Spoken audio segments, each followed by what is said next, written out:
بسم اللہ الرحمن الرحیم۔ السلام علیکم ورحمۃ اللہ وبرکاتہ۔ ندیم اختر ٹی وی میں آج میں آپ کو دنیا کے ظالم ترین وحشی ترین انسان ہلاکو خان کے بارے میں اور ایک بوڑھے مسلمان بزرگ کے بارے میں واقعہ سناؤں گا۔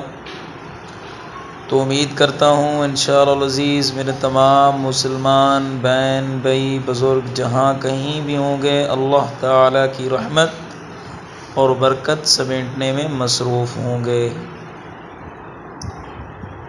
پیارے بھائیو، ہلاکو خان کا نام آپ تمام لوگوں نے سن رکھا ہوگا اور اس کے بارے میں آپ جانتے بھی ہوں گے کہ وہ کتنا ظالم ترین انسان تھا۔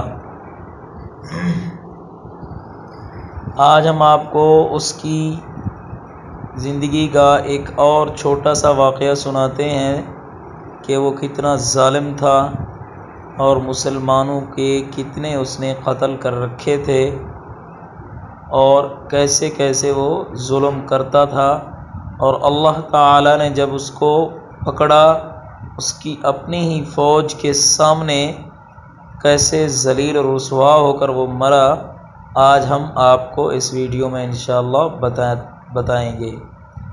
تو اس سے پہلے ہماری آپ سے ایک چھوٹی سی گزارش ہے، اگر آپ نے ابھی تک اپنے ہی اس چینل کو سبسکرائب نہیں کیا تو جلدی سے ویڈیو کے نیچے ریڈ کلر کے سبسکرائب کے بٹن سے سبسکرائب کر دیں اور ساتھ ہی نوٹیفیکیشن کے بیل کو بھی دبا دیں تاکہ ہم جب بھی کوئی اس طرح کی ویڈیو لائیں تو سب سے پہلے آپ دیکھ سکیں۔ تو آئیے چلتے ہیں واقعہ کی طرف۔ دنیا کا ظالم اور وحشی ترین انسان ہلاکو خان اپنے گھوڑے پہ شان سے بیٹھا ہوا تھا۔ چاروں طرف تاتاری افواج کی صفیں کھڑی تھیں۔ سب سے آگے ہلاکو خان کا گھوڑا تھا۔ ہلاکو خان کے سامنے قائدی مسلمانوں کی 3 صفیں کھڑی کی گئی تھیں جن کو آج ہلاکو خان نے اپنے حکم پر قتل ہوتے دیکھنا تھا۔ پھر وہ ظالم بولا، ان کے سر قلم کر دو، یعنی مذاق بنا کر وہ مسلمانوں کو قتل کر دیا کرتے تھے فرعون کی طرح۔ فرعون کے جیسے آپ فرعون کے بھی واقعات آپ نے سنے ہوں گے کہ وہ کیسے گڑھے کھود کر مسلمانوں کو وہاں آگ کے گڑھوں میں ڈال دیتا تھا، پھر ادھر ادھر بیٹھ کر وہ سارے لوگ تماشا دیکھا کرتے تھے اور ہنستے تھے۔ تو یہ ہلاکو خان بھی ویسے ہی کرتا تھا، اور جلاد نے لوگوں کے سر کاٹنے شروع کر دیے۔ پہلی صف میں ایک کی گردن گئی، دوسرے کی گردن گئی، تیسرے چوتھے کی۔ پہلی صف میں ایک بے قصور بوڑھا غریب قائدی جو کہ اپنے گھر کا واحد کفیل بھی کھڑا تھا، وہ موت کے ڈر کی وجہ سے دوسری صف میں چلا گیا۔ پہلی صف کا مکمل صفایا ہو گیا۔ ہلاکو خان کی نظروں نے اس بوڑھے کو دیکھ لیا تھا کہ وہ موت کے خوف سے اپنی پہلی صف چھوڑ کر دوسری صف میں چلا گیا تھا۔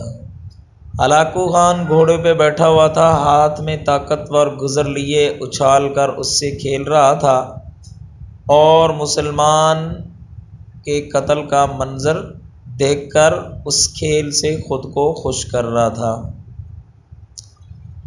جلادوں نے دوسری صف پہ تلوار کے وار شروع کیے، گردنیں آن کی آن میں گرنے لگیں۔ جلاد تلوار چلا رہے تھے اور خون کے فوارے اچھل اچھل کر زمین پہ گر رہے تھے۔ اس بوڑھے بابا نے جب دیکھا کہ دوسری صف کے لوگوں کی گردنیں کٹ کر اس کی باری بہت جلدی آنے والی ہے تو وہ بھاگ کر تیسری صف میں کھڑا ہو گیا۔ ہلاکو خان کی نظریں بوڑھے پہ جمی ہوئی تھیں کہ اب تو تیسری صف آخری ہے، اس کے بعد یہ کہاں چھپنے کی کوشش کرے گا؟ اس بے وقوف بڈھے کو میری تلوار سے کون بچا سکتا ہے؟ میں نے لاکھوں انسان مار دیے تو یہ کب تک بچے گا؟ اب یہ سارا وہ سوچ رہا تھا۔ تیسری صف پہ جلادوں کی تلوار بجلی بن کر گر رہی تھی۔ ہلاکو خان کی نظریں مسلسل اس بوڑھے پہ تھیں کہ وہ کیسے بے چین ہو کر موت کی وجہ سے بے قرار ہے۔ تیسری صف کے انسانوں کی گردنیں گر رہی تھیں۔ جلاد بجلی کی سی تیزی سے اس بوڑھے بابا کو پہنچا تو ہلاکو خان کی آواز گونجی، رک جاؤ، اس کو ابھی کچھ نہ کہو۔ بابا بتا، پہلی صف سے تو دوسری صف میں کیوں بھاگ آیا؟ یہ ہلاکو خان نے پھر بابا سے سوال و جواب شروع کر دیے۔ جب وہ ختم ہوئی تو تیسری صف میں کیوں بھاگ گیا؟ بابا اب بتا، پیچھے تو کوئی اور چوتھی صف بھی نہیں، اب تو بھاگ کے کہاں جائے گا؟ اب تجھے مجھ سے کون بچائے گا؟ اس مظلوم بوڑھے بابا نے آسمان کی طرف دیکھا اور کہا، میں نے پہلی صف کو اس لیے چھوڑا کہ شاید میں دوسرے میں بچ جاؤں، لیکن موت وہاں بھی پہنچ گئی۔ پھر میں دوسری صف کو چھوڑ دیا کہ شاید تیسری میں بچ جاؤں۔ ہلاکوں نے گزر کو ہاتھ میں اچھالتے ہوئے کہا، بابا کیسی خام خیالی ہے، یہ کیسی بہکی باتیں کر رہے ہو؟ بھلا تمہیں میری تلوار سے بھی کوئی بچا سکتا ہے؟ بوڑھے مظلوم مسلمان نے زمین و آسمان کی ہر چیز کے مالک اس واحد لا شریک رب پر اپنے بے انتہا یقین کے ساتھ کہا، وہ اوپر والی ذات اگر چاہے تو کچھ بھی ہو سکتا ہے، اور اگر وہ چاہے تو مجھے تجھ سے بچا بھی سکتا ہے۔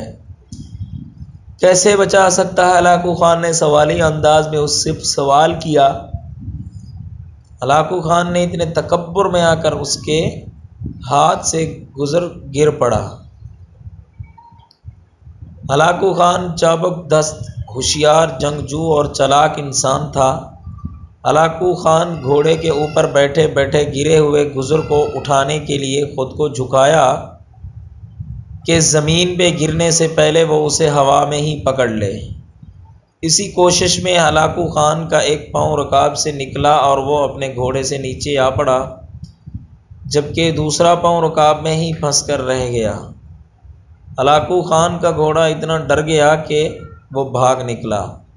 ہلاکو خان نے خود کو بچانے کی بڑی کوششیں کیں، لشکر بھی حرکت میں آ گیا، لیکن گھوڑا اتنا طاقتور تھا کہ کسی کے قابو میں نہ آیا۔